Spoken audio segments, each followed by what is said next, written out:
Governor Mitt Romney received another boost from an unlikely source yesterday. President Bill Clinton. Now, a few weeks ago, the former commander-in-chief caused a stir with folks in the Obama camp when he said that he believed Romney was indeed qualified to be the president of the United States. Now, yesterday, he did it again when he said this. Governor Romney's argument is, we're not fixed, so fire him and put me in. It is true, we're not fixed. And now the RNC is using Clinton's own words against Obama. Watch this.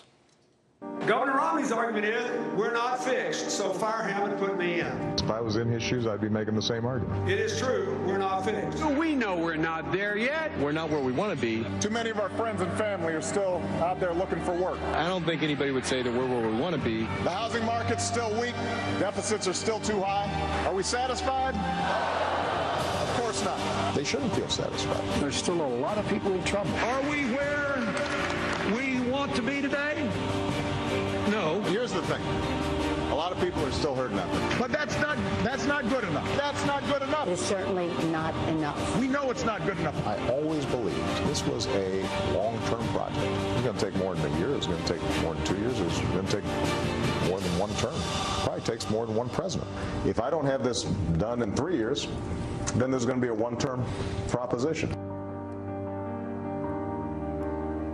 And joining me now to try to defend the president's failed policies, former chairman of the Council of Economic Advisors, professor at the University of Chicago, Austan Goolsbee is with us. I don't turn this around in 3 years. It's going to be a one-term proposition. And he also said this about cutting. He made a promise in 2008. He'd cut the deficit in half. That's what he said. Today, I'm pledging to cut the deficit we inherited by half by the end of my first term in office.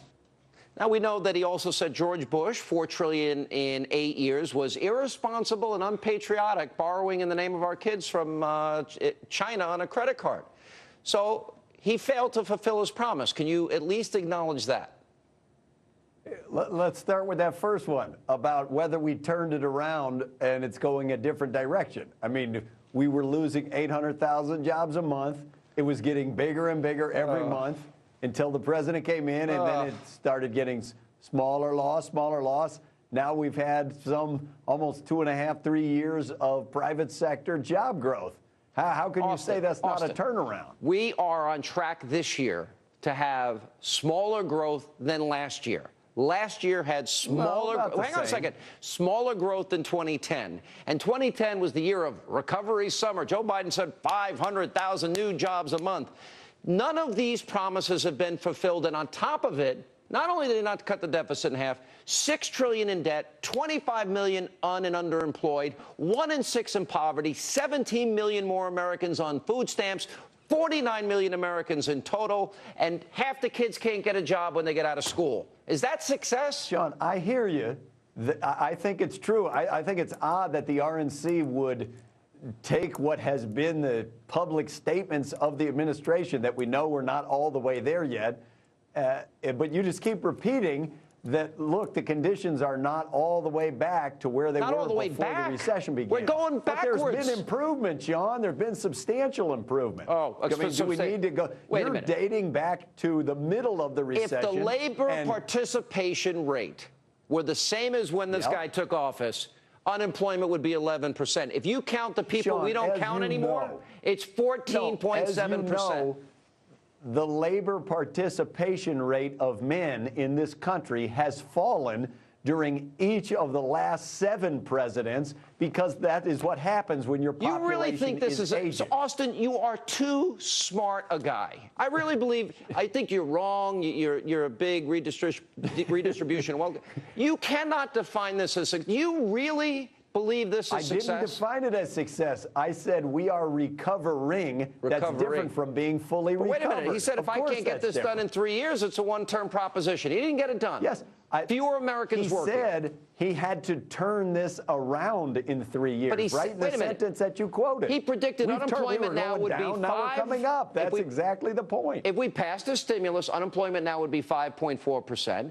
Wait a minute. If he became president, that was made if he became in the transition, that prediction. He'd cut the deficit in half in his first term.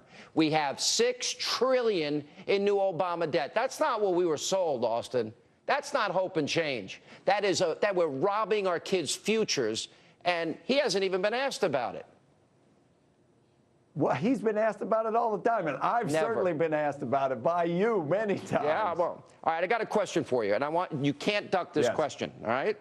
No ducking. I never duck the questions. I always give you an answer. Give me Obama's specific plan for the next 4 years, because I say he doesn't have one. Give me his specifics. Oh, I can give you lots of specifics. Well, give me some. If you want me to give you the specific overview, I would say it's let's do the grand bargain along the lines of what he proposed last year with the debt ceiling. What? That's not specific. I can get as specific as you want. He had in his budget, he's got $2.5 trillion of spending cuts and saved interest with $1 trillion of new revenues. He couldn't pass it then. Why can't he pass it now? Well, we're going to have to see what happens in the election before we can determine if it would pass. You know, all right, give me a grade for the president. I give him a failure on the economy and a failure on broken promises. What do you give him? I would say on the economic conditions, how is the economy doing? No better than a C. Obviously, we've come back from what was the deepest F of our lifetimes. Oh, my gosh. So to get back to C in conditions. And on policy, I'd say he deserves at least a passing and improving grade, and we're waiting to see what the final So give him shows. an I and a C. America deserves better, Austin. We deserve better. But it's good to see you. I owe you. You're going to owe me a beer and a steak at the end of this campaign. I'm going to start getting it. It's got to be a good one, not a hanger steak. When the president wins, you're buying it for me. Yeah, Sean. we'll see. Don't count your chickens, or else they may come home to roost. Somebody famous in Chicago said that, but I got to go. Thanks, Austin. And coming up, where does the election days to go? Now, from the looks of it, Mitt Romney's starting to pull away. Karl Rove is here with the most up-to-date map. Some incredible poll numbers that have come out, including critical swing states. And then, as this race slips away, Obama and Hollywood, well, they're kind of getting a little unhinged. Eva Longoria retweets a vulgar message about Mitt Romney, then tries to blame Twitter. We're going to tell you what the Hollywood starlet said. Straight ahead. When this